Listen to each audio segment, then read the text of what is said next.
Hi, I'm WELS President Mark Schrader. Pastors are people too. That might seem like an obvious thing to say, but it's a reminder that pastors have all the same life challenges as the rest of us.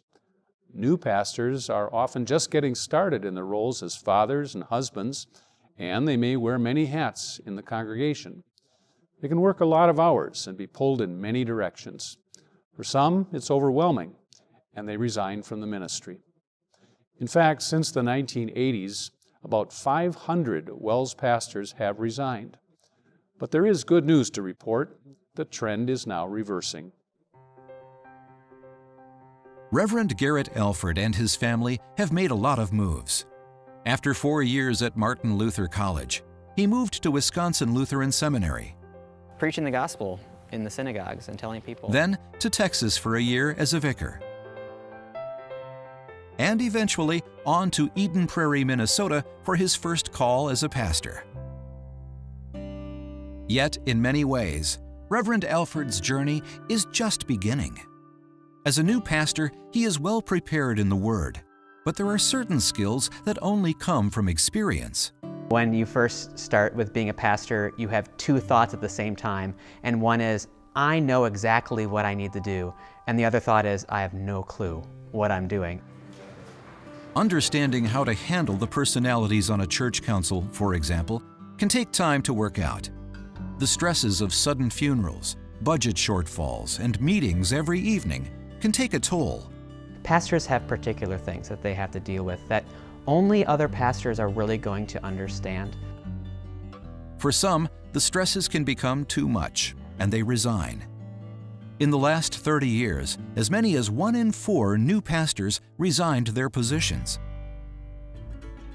The good news is, we know how to address this issue, and the trend is reversing. The key is this: a one-on-one mentoring program that pairs new pastors with their more experienced colleagues. We have a structure in place in our church. He's going to have burdens to bear, and he doesn't have to bear them alone. One of the strong points of the mentor program is you've got somebody to go to immediately to say, how do I get ready for this? What have you seen in your past? So a tremendous blessing to have somebody with that experience to help you. Reverend Elford's mentor is Reverend Stephen Schmiel. They meet regularly to talk through issues, provide support and accountability. It is essential that anyone who is pastoring others be pastored. Pastors are not Christian rock stars. We're not better than anyone else. We have the same need for repentance. We have the same need to hear simply that Jesus died even for us.